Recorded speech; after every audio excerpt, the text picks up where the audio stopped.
বন্ধুরা, আমি সোনালি কিচেন ও ব্লগিং চ্যানেলে আমি চলে এসেছি আপনাদের একটা নতুন রেসিপি দেখানোর জন্য।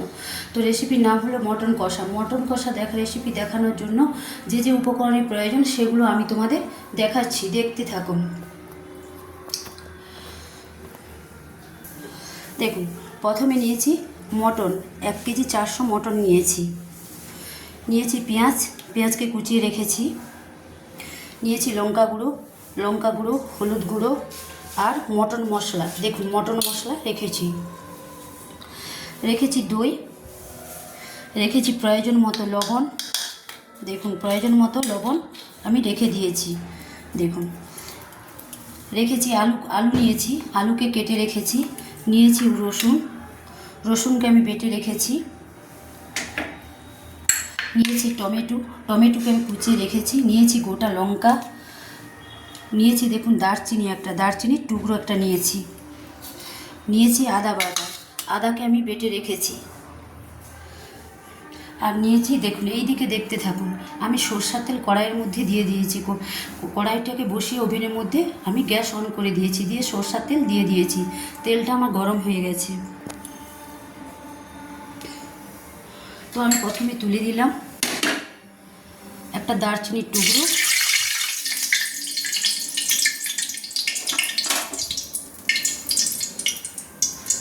এবার তুলে দিচ্ছি আমি গোটা লঙ্কা দুটো।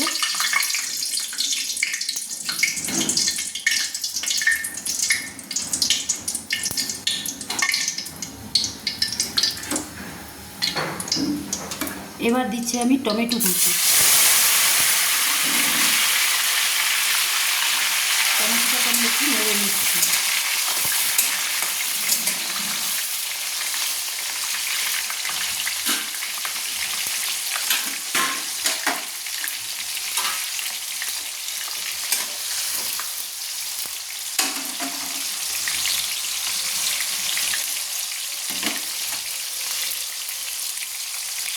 দেখুন, টমেটোটা আমার একটু ভাজা হয়ে গেছে। তো এবার আমি পেঁয়াজ যে কুচিয়ে রেখেছিলাম সেই কোচানো পেঁয়াজগুলোকে আমি ঢেলে দিচ্ছি। তাই পেঁয়াজগুলো কুচিয়ে আমি পরিষ্কার করে ধুয়ে রেখেছিলাম, কোচানো পেঁয়াজগুলোকে আমি ঢেলে দিচ্ছি।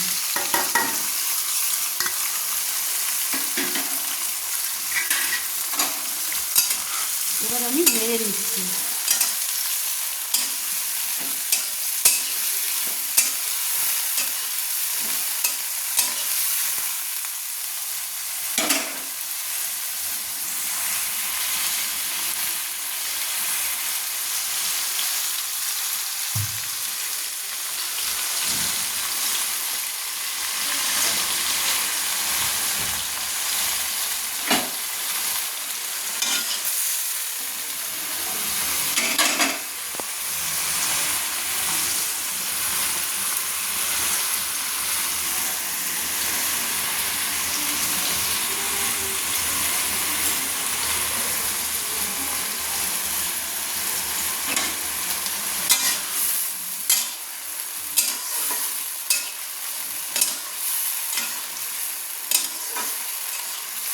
পেঁয়াজটা একটু লাল লাল করে ভাজা হওয়া পর্যন্ত আমরা অপেক্ষা করব।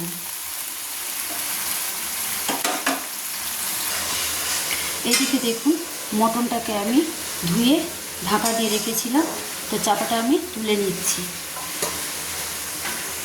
দেখুন, মটনটায় আমি তেল দিয়েছি, সর্ষের তেল দিয়েছি, টক দই দিয়েছি 1 চামচ, 2 চামচ, 3 চামচ টক দই দিয়েছি, লঙ্কা গুঁড়ো 2 চামচ দিয়েছি, হলুদ 1 চামচ গুঁড়ো 1 চামচ দিয়েছি, লবণ দিয়েছি 2 চামচ, আর সর্ষের তেল দিয়েছি। সর্ষের তেল দিয়ে আমি ম্যারিনেট করে রেখেছি, 10 মিনিট ম্যারিনেট করে রেখেছিলাম। দেখুন, সব কিছু দিয়ে মাখিয়ে মটনটাকে মাখিয়ে আমি চাপা দিয়ে রেখেছিলাম, সুন্দর করে মাখিয়ে চাপা দিয়ে আমি রেখেছিলাম। এবার এটাকে আমি আবার একটু চাপা দিয়ে দিচ্ছি। দেখুন, পেঁয়াজটা আমার লাল লাল করে ভাজা হয়ে গেছে। দেখুন, আপনাকে আমি নেড়ে দেখাচ্ছি, লাল লাল করে ভাজা হয়ে গেছে। পেঁয়াজ থেকে একটা গন্ধ বেরাচ্ছে, সুন্দর বেরাচ্ছে। এবার আমি দিয়ে দিচ্ছি আদা বাটা, আদাটা বেটে রেখেছিলাম, দিয়ে দিলাম। একটু নেড়ে নিচ্ছি।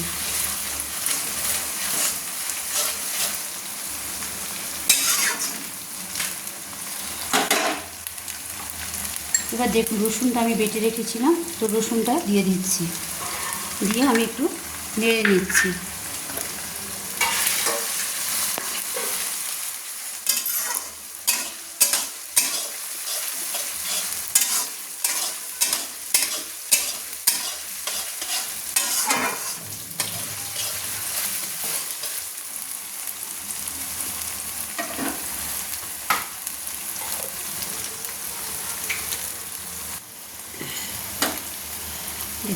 আমি পেঁয়াজ, আদা, টমেটো, লঙ্কা, টমেটো, রসুন বাটা যে দিয়েছিলাম আমি দিয়ে নেড়ে নিয়েছি।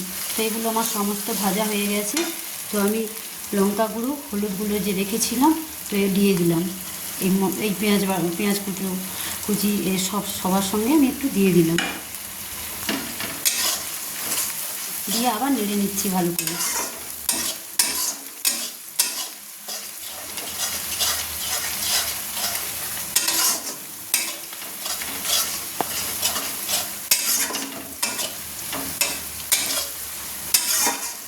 যতক্ষণ না মশলাটা ভাজা হচ্ছে আমি ততক্ষণ নাড়তে থাকবো। লাল লাল করে ভাজা হচ্ছে আর মশলা থেকে যতক্ষণ না তেল ছাড়ছে ততক্ষণ আমি নাড়তে থাকবো।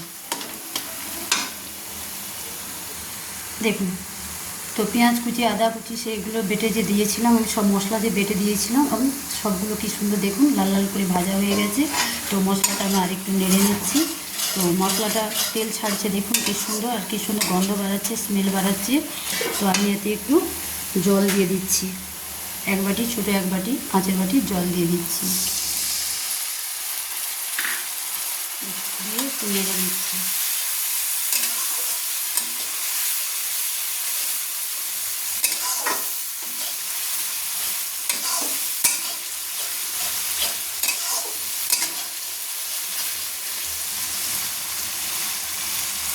মশলাটা কমপ্লিট হওয়া পর্যন্ত আমরা অপেক্ষা করব। দেখুন মশলাটা কি সুন্দর কষানো হয়ে গেছে।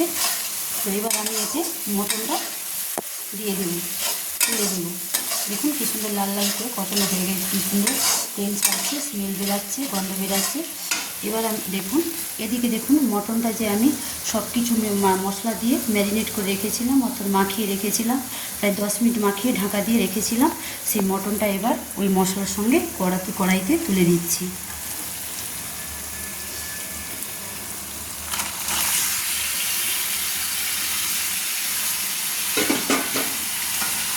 এবার এই মটনটাকে আমি নাড়ছি, ভালো করে নেড়ে নিচ্ছি।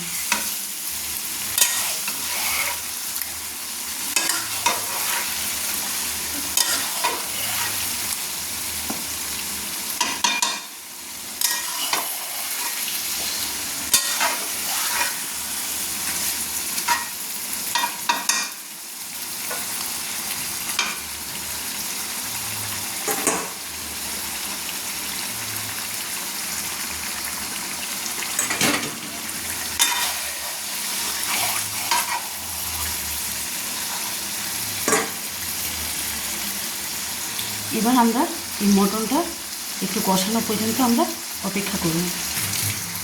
দেখুন মটনটা আমি কষাচ্ছি, তো মটনটাকে আমি সুন্দর করে নেড়ে নিচ্ছি।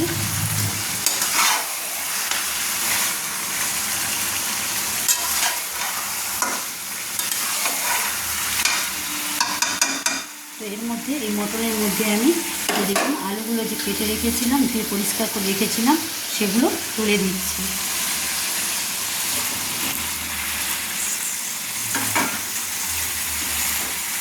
দিয়ে আমি নেড়ে নিচ্ছি, সুন্দর করে নেড়ে নিচ্ছি।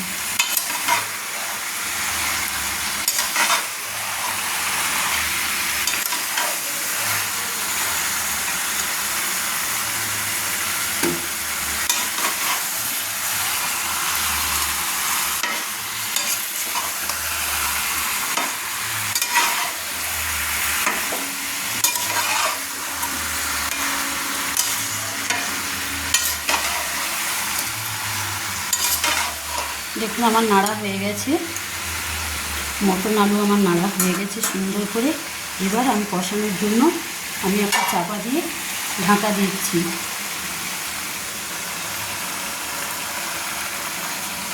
দেখুন আমি চাপা দিয়ে দিচ্ছি। এবার মটন কষানো পর্যন্ত আমরা অপেক্ষা করব। দেখুন বন্ধুরা, মটনটা কষানোর জন্য যে আমি চাপা দিয়ে রেখেছিলাম, তো চাপাটা আমি এখন তুলে নিচ্ছি, দিয়ে একটু নেড়ে নিচ্ছি। এইভাবে মটনটা কষানোর জন্য মাঝে মাঝে সেদ্ধ হওয়ার জন্য মাঝে মাঝে চাপা দিয়ে রেখে দিতে হবে, আর মাঝে মাঝে চাপা খুলে নেড়ে নিতে হবে। তো আমি সুন্দর করে নেড়ে নিচ্ছি। এদিকে দেখুন বন্ধুরা, আমি 100 গ্রাম দই নিয়ে এসেছিলাম, টক দই। তো আমি এটা মটনটা মাখিয়ে 2 চামচ, এর থেকে 100 দই থেকে আমি 2 চামচ মাখানোর সময়, মটন মাখানোর সময় দিয়ে দিয়েছিলাম, ম্যারিনেট করার সময় আমি দিয়ে দিয়েছিলাম। আবার আমি এই যে মটনটা কষাচ্ছি, আবার আমি একটু টক দই দিয়ে দিচ্ছি। 1 চামচ দিলাম, আবার আমি 2 চামচ টক দই দিয়ে দিলাম। দেখুন পুরো দইটা পুরো আমি 100 গ্রাম দই মটনে আমি দিয়ে দিলাম। দিয়ে মটনটাকে সুন্দর করে নেড়ে নিচ্ছি, দেখতে থাকুন।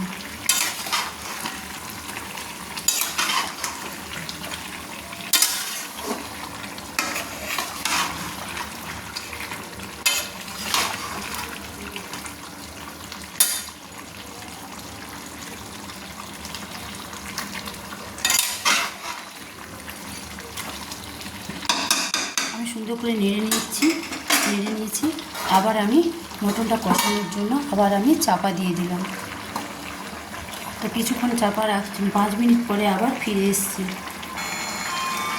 দেখুন বন্ধুরা, আর মটনটা কষানোর জন্য আমি 10 মিনিট অপেক্ষা করেছিলাম, 10 মিনিট চাপা দিয়ে রেখেছিলাম। 10 মিনিট পর আমি আবার ফিরে এলাম, দেখি কেমন মাংসটা কষানো হয়েছে বা মাংসটা কেমন সেদ্ধ হয়েছে। দেখুন মশলার সঙ্গে মটনটা কেমন হয়েছে, দেখুন আমি নাড়ছি।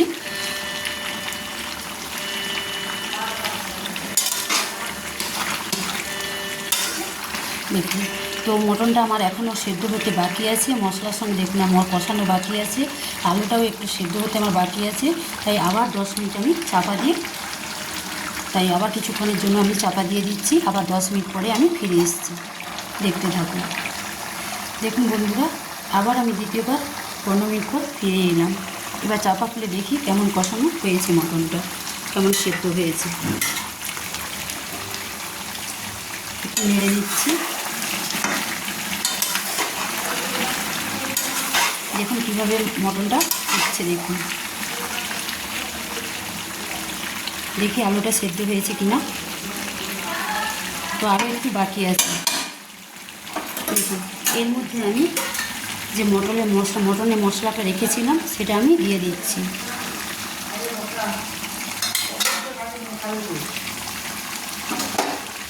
দিয়ে একটু নেড়ে নিচ্ছি।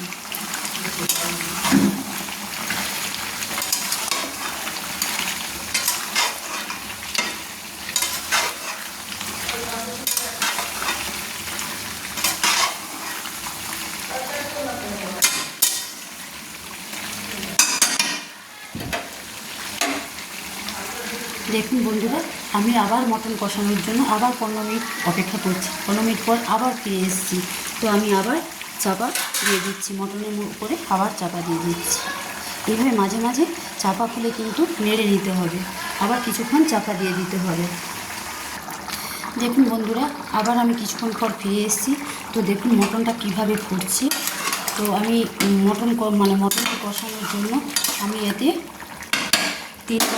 এরকম কাঁচের বাটিতে আমি 4 বাটি জল দিয়েছি।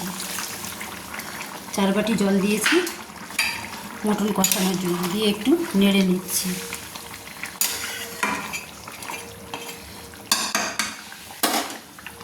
আবার আমি চাপা দিয়ে দিচ্ছি।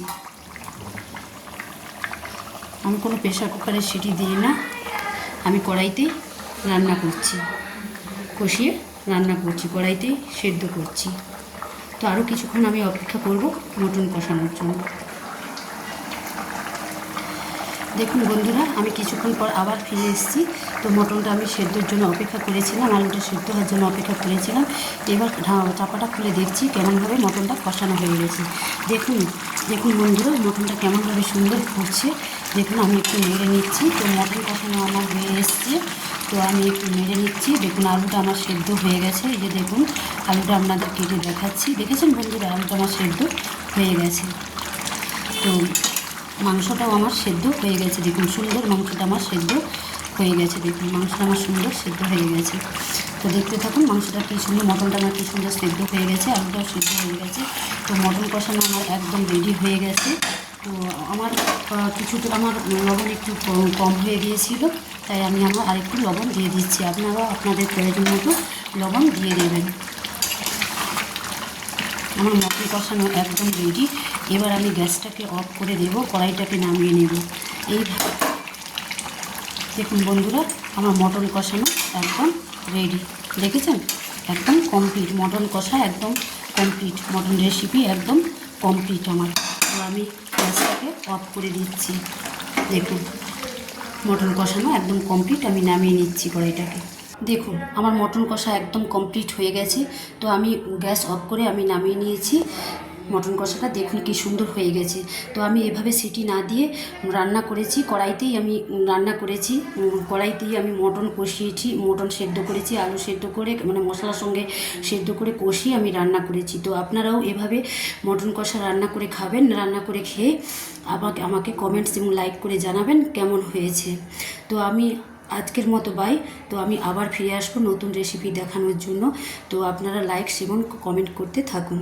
তো মটন কষা কেমন হয়েছে লাইক এবং কমেন্ট করে জানাবেন। নতুন রেসিপি দেখানোর জন্য আপনারা লাইক এবং কমেন্ট অবশ্যই করবেন। আমার মটন কষা একদম কমপ্লিট।